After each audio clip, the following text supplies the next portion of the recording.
de basket, un short et un t-shirt. Désormais, les coureurs sont connectés. Ce matin au marathon de Paris, les montres GPS, bracelets, trackers ou applications sur smartphone font partie de la tenue de la majorité des participants. Distance parcourue, vitesse, rythme cardiaque ou calories brûlées, on peut désormais tout savoir en temps réel. La montagne, espace de liberté, connecté. Elle aussi. La Pierramenta, plus grande course de ski alpinisme du monde, auquel participe le très connecté Kilian Jornet. Je vois le dénivelé, la vitesse et les kilomètres. Kilian met en ligne tous ses entraînements et ses compétitions. On peut le suivre à la trace sur Internet, depuis chez soi. Hey Kiki, allez. Il transpire, avale du dénivelé. Pendant ce temps-là, on apprécie tout ça à distance. Il n'a pas d'entraîneur, il a donc besoin lui aussi des différentes données.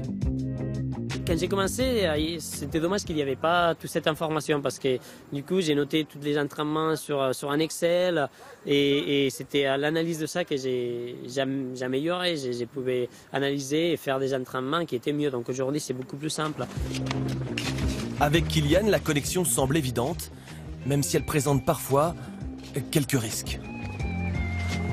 Il y a le bon côté, il y a le mauvais côté. Peut-être le mauvais côté, c'est que du coup, la privacité elle est limitée parce que beaucoup de fois, bon, tu pars chez toi, donc finalement, tu dis où tu habites. Et puis, il y a des gens qui viennent te voir pour une photo, pour des autographes, et c'est pas malin, mais bon, au bout d'un moment, tu as envie de privacité aussi.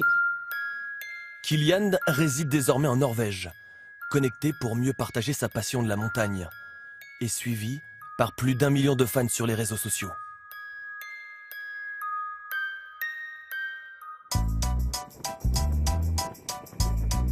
Autre sport tout aussi connecté, le vélo. Arnaud Desmar s'entraîne la plupart du temps tout seul, loin de son entraîneur. Mais avec la technologie, l'éloignement n'est pas un souci.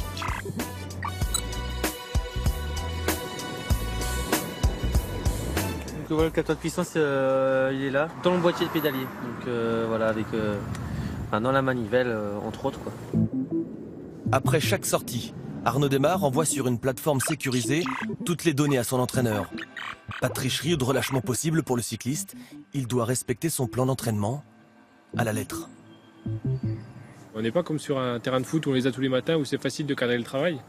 Là, voilà, on est capable de suivre précisément le travail qui a été fait par l'athlète via les données qui sont récoltées, plus ce qu'il nous envoie en termes les fichiers évidemment de données, mais surtout aussi son ressenti. C'est le mix, c'est le couplage des deux qui est intéressant pour l'entraîneur. Peut-être pour la première victoire française sur ce Paris-Nice, la Servoiné qui va passer dans un trou de souris et la victoire d'Arnaud Desmar.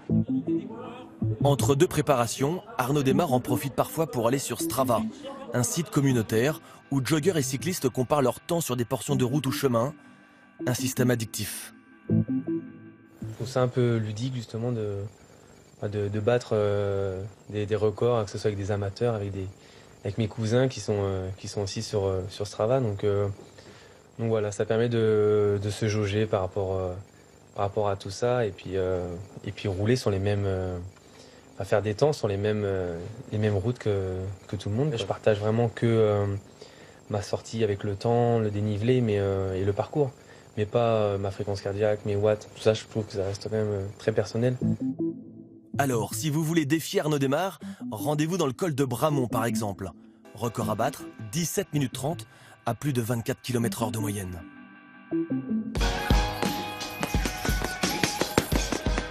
Les objets connectés se développent désormais dans tous les sports. C'est le cas aussi de la boxe.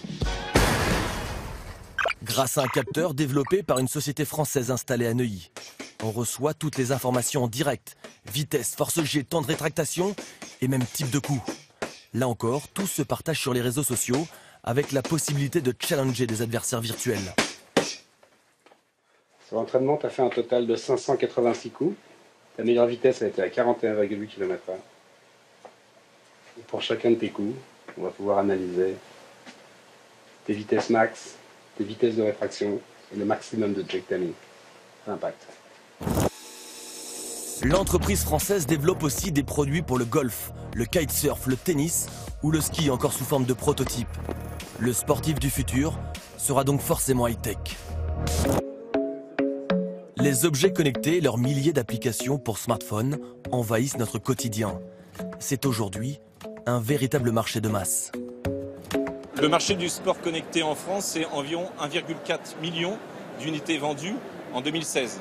Ça correspond à environ 20% de croissance par rapport à l'année précédente, 2015. Et on constate ce même type d'évolution pour 2016 selon les projections qui ont été réalisées.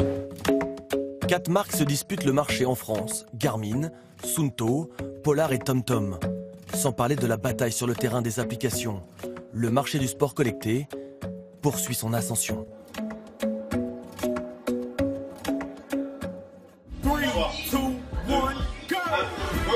Le sport connecté ne passe pas uniquement par des capteurs, bracelets ou montres. Le CrossFit en est le parfait exemple. Avec les Open, probablement la plus grande compétition du monde, plus de 500 000 athlètes s'affrontent virtuellement en réalisant les mêmes exercices.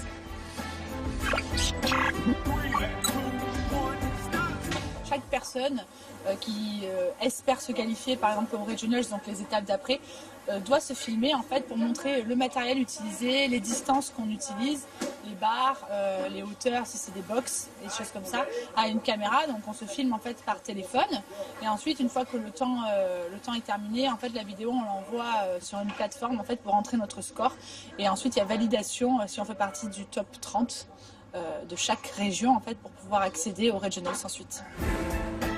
Après cette phase de qualification où les athlètes rivalisent à distance, les meilleurs se retrouvent ensuite dans un stade pour un affrontement qui n'est plus virtuel cette fois-ci.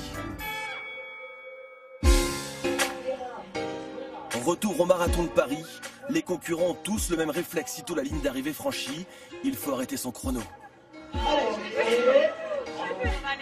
La montre connectée reliée au téléphone apporte la preuve irréfutable que l'athlète a bien couru l'intégralité du parcours.